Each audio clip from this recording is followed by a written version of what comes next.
বিশ্বনবী একবার আসরের নামাজের সেজদা লম্বা করে দিলেন। সাহাবারা বললেন, নবী নামাজের পরে ধরলেন অসুস্থ হয়ে গেলেন নাকি, অথবা কোরআনের আয়াত সেজদা অবস্থায় নাজিল হয়ে গেল নাকি? আসরের সেজদা তো এত লম্বা করতে কখনো দেখি নাই রে নবী। বিশ্বনবী বললেন, না, অসুস্থ হই নাই, কোরআনের আয়াত নাজিল হয় নাই। আমি যখন সেজদায় লুটিয়ে পড়েছি, আমার কলিজার টুকরা নাতি হাসান আমার কাঁধের উপরে চেপে বসেছে।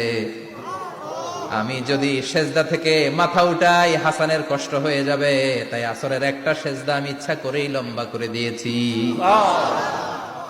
কি নবী ছিল, কি মায়া ছিল নাতিদের সাথে। হাসান হুসাইন বিশ্বনবী, যে নবী হচ্ছে সব নবীদেরও সর্দার, ওই নবীরে ঘোড়া বানায়া, বিশ্বনবীর বাবরি চুল ছিল তো, ওই চুল ধরে এরকম ঘোড়া ঘোড়া খেলতো।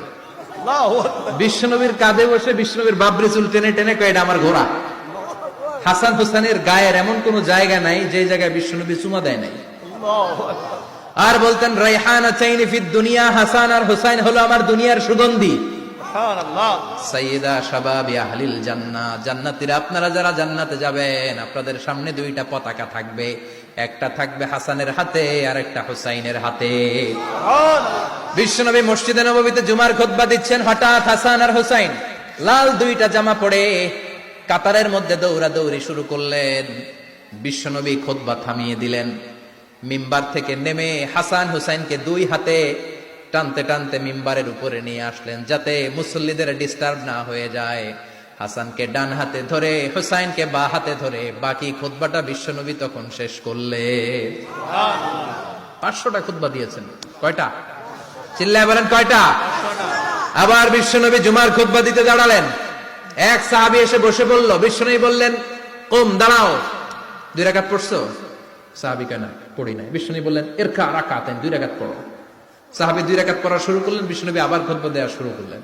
খুতবার নিরবিচ্ছিন্নতাকে ভঙ্গ করে বিশ্বনবী তাকে দাঁড়াতে বললেন, 2 রাকাত নামাজ পড়তে বললেন। তার মানে খতিব সাহেব মন গড়া শুধু খুতবা দিয়ে যায় না, ডানে বায়ে কোথায় কি হচ্ছে সবকিছু নজরে রেখে, কন্ট্রোলে রেখে, সামাজিক সব সমস্যার কথাগুলো তুলে ধরে অসামাজিক কার্যকলাপের বিরুদ্ধে হুঙ্কার দিয়ে জুমার প্ল্যাটফর্মটাকে শক্তিশালী করাই হচ্ছে একজনের খতিবের দায়িত্ব। চিল্লায় কোন ঠিক কিনা? এ কাজই করেছেন বিশ্বনবী 500টা খুতবায়। আবার বিশ্বনবী দাঁড়িয়ে খুতবা দিচ্ছেন, এক সাহাবী এসে বলেন, নবী, মদিনার মধ্যে পানি নাই, অনাবৃষ্টি, দুর্ভিক্ষ, আপনি একটু দোয়া করেন যাতে বৃষ্টি হয়। কিসের দোয়া? বিশ্বনবী জুমার খুতবা থামিয়ে দিলেন, খুতবা দিচ্ছিলেন, খুতবা থামিয়ে দোয়া করলেন, আল্লাহুম্মা আসকিনা, আল্লাহুম্মা আসকিনা ইয়া গাউস আগিসনা, আল্লাহুম্মা আসকিনা গাইসান মুগীসান মারিআন মুরিআন নাফিআন গায়রা দা আজিলান গায়রা আজিল। আল্লাহ, আপনি আমাদের সাহায্য করেন, আপনি রহমত করেন, বরকত দেন, আপনি মদিনার বুকে বৃষ্টি দেন, তাড়াতাড়ি দেন, দেরি করেন না। সুবহানাল্লাহ। বিশ্বনবী দোয়া করতে দেরি, মুহূর্তের মধ্যে ঝুমঝুম করে বৃষ্টি নাজিল হয়ে মদিনাটা প্লাবিত হয়ে গেল। আকাশে মেঘ দেয় কে? বৃষ্টি দেয় কে? সবকিছু দেয়ার মালিক কে? বৃষ্টি দেয় কে? মেঘ দেয় কে?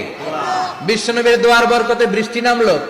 শুক্রবার বৃষ্টি, শনিবার বৃষ্টি, রবি সোম মঙ্গল বুধ বৃহস্পতি শুক্র, এর পরের শুক্রবার পর্যন্ত টানা বৃষ্টি হলো। কারণ দোয়ার বৃষ্টির দোয়া করছে, বৃষ্টি বন্ধ আর দোয়া তো করে নাই, চলতেছে।